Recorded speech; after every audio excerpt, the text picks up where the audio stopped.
Okay. Hello and good evening to everyone. It's nice to see everyone tonight on day 2 of our reset prayer and fasting for the second quarter. Pray as one collective prayer gathering. Our topic tonight is what are the ways we ruin or harm our soul? First, let's review day 1's topic, which was what is the soul? The soul, or kaluluwa in Tagalog, is the essence of each person, the essence of who we are, or sino ka ba talaga? Our soul is what integrates our will, which is our intentions, our mind, which is our thoughts, feelings, values, and conscience, and our body, our face, body language, and actions. And as Christians, Jesus Christ is in all of our will, our mind, and our body. He is the center of our soul. So if God is not the focus of our whole being, then we become off-centered. Consequently, it ruins or harms our soul because we are moving away from being a true disciple of Jesus Christ. Now, let's talk a bit more about ways how we ruin our soul. By nature, by our sinful nature, it's very easy for us to ruin our soul. But here are some examples. Okay, according to Dallas Willard, an unhealthy soul is one that experiences disintegration. And sin is always the cause of that disintegration. So since the soul is the center and it holds everything, our will, our mind, and our body, disintegration is the breaking down of something into smaller particles. So imagine the atoms separating. Okay. Nothing holds the soul together. It lacks a center. There's no cohesion. There's no central body that's holding us together. In James 1:18, such a person is double-minded and unstable in all they do. So double-minded, so you can't make decisions. You're unstable. A soul without a center has difficulty making decisions, and a double-minded person is like a wave. So imagine you're in the beach, you see the waves going forward, backward, pretty much doing nothing, just it's unsure of where it's going. And conversely, people whose souls are rooted in a center finds clarity in their decisions. An example would be, let's look at Pontius Pilate. When Jesus was brought to Pontius Pilate, Pontius Pilate struggled in the decision on what to do with Jesus. He tried to talk to Jesus into saying what will allow him to free Jesus. He gave Jesus an opportunity to make his own decision, make a reason for him to set him free. But obviously, Jesus did not. He pesters the religious leaders without making a decision that his authority could have allowed. Actually, Pontius Pilate can make a decision. But since, again, his soul was not centered, he is double-minded, it ended up that he couldn't make a decision. And then in the end, he asked the crowd to let him off the hook. So what did the crowd decide on? The crowd decided on Barabbas. So he washes his hands off the decision. So this guy, Pontius Pilate, a man who is in authority, who had the power, who can make a decision to set Jesus free, did not. So when a soul is not centered, one is never sure what temptations are worth resisting or what sacrifices are worth making. A lot of times, we may be in this situation at work, at home, wherever we are. We could be in that situation. Another example is a soul without a center lacks patience. Most of us have been impatient. Maybe, or most of the time, we have been impatient. A soul without center lacks patience. An example would be King Saul. King Saul, the first king of Israel. So King Saul was impatient when he took matters in his own hands by offering sacrifices to God rather than wait for the prophet Samuel. This was the time before they would go into war.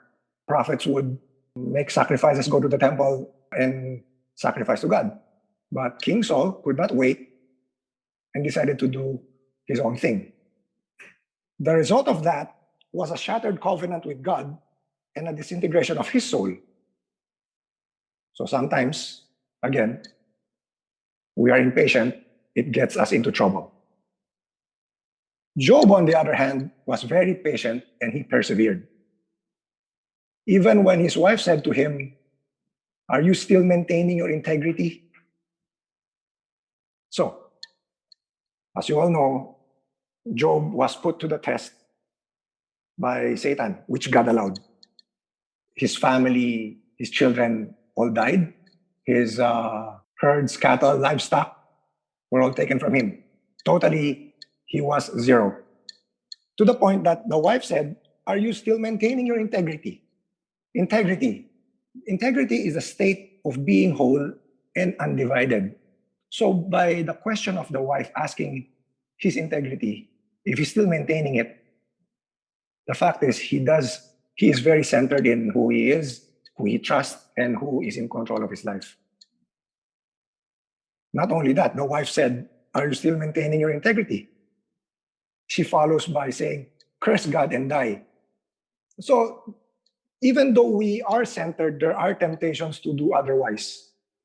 But then again, where do we stand? The third, the soul without a center finds its identity in externals or what is outside. Or as Pastor Jared mentioned yesterday, he described it as the outer world. When the soul is not centered in God, we define ourselves by our accomplishments. The externals or what people see on our outside, our physical appearance, our title, whether we have high, our high education, our diplomas, our doctorates, anything physical or intellectual on the outside. And whether we have important friends, our wealth, even our family. And in modern times, in current times, even our social media presence, everything that is outside of us. When we lose this, we lose our identity. So, in a sense, we carry our outside as a pride. Our soul is our pride. This is lifting our soul to the idols in our life. So, we idolize our wealth, we idolize our education, we idolize our looks. So, that's pretty much us. In Matthew 16:26, the Bible says, "What good will it be for someone to gain the whole world, yet forfeit their soul? Or what can anyone give in exchange for their soul?" Okay. Dallas Willard explains Matthew 16:26 that for the ruined soul, that is where the will, the mind, and the body are disintegrated, totally spread apart, doing its own thing, and it is disconnected from God. It is living at odds with the way God made the life in the universe to run. Acquiring the whole world could not even produce satisfaction, let alone meaning and goodness. It's a pretty timely discussion also because we're covering Ecclesiastes on Sunday, which is pretty much everything that we do is meaningless unless we put God in the center. To lose our soul means we no longer have a healthy center that organizes and guides our lives. What Jesus said is true. Gaining the whole outside world doesn't help us if our inside world collapses. So, in summary, we are only discussing, I decided to discuss only for three, which is somewhat important, but this is not limited to only this. There are so many things that can disintegrate our soul. There are so many things that could harm our soul. But these are a few that is some more serious in a sense. Some examples which is not here would be temptation, lust, greed, and others. But to keep things short and to keep it concise, these are a few. So a soul without center has difficulty in making a decision. It lacks patience. It finds its identity in externals, so what is outside. On the other hand, the soul comes alive when it is centered in God. So everything's all messed up. We do our own thing. And as Christians, we have God, but we put God outside our circle. Okay? To recenter means to move from a place of ruin. Everything spread out. You want to recenter.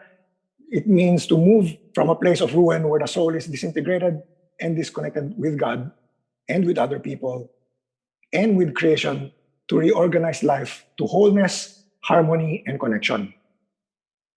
Where paying attention and caring for the soul is of utmost important, of utmost priority. Even verses would say that the roads are wide, but the way to heaven is very narrow. Temptations is so much. It's so easy because of our sinful nature to get distracted, to get disintegrated, to do our own thing, to keep away, to find excuses to put Jesus on the side. We are guilty of all of those, but all is not hopeless. So it's very important to have these prayer and fasting times as we are having now, collectively as a church and as a family. As mentioned last night, our reset before was only during the first or second week, the start of the year. Currently, we're doing it every quarter, especially now that we don't get to see each other. This is the only opportunity that we get to see each other, pray together as a church, as a family, and it brings us together. The thing is, we are like mini components of a body. If we don't see each other, out of sight, out of mind, we do our own thing. But having an activity like this, of prayer and fasting and bringing us together, it's one way of solidifying, of centralizing our soul. It's very important to be together at this time, especially now with COVID. We have family, friends who are passing away. Some recover, some don't, and it's very difficult. It's very hurtful. It can destroy your soul. You can blame, you can project, you can deny, you can get angry at the world. But the most important thing is to recenter. So it helps us recenter our lives to God, to realign ourselves to how the Lord wants us to live our lives. So tonight, we discussed about how we harm our soul, how to ruin it. This is not an instruction on how to do it, but how to define it, how to notice that little by little you're starting to disintegrate. We're starting to be away, starting to be away from each other, starting to be away from Jesus. So tomorrow night, we will talk more about how to recenter. So I hope that you can attend tomorrow night's discussion by Brother Isaac, who will close the week. These 3 nights, he will close it with the discussion on how to recenter our soul. Thank you.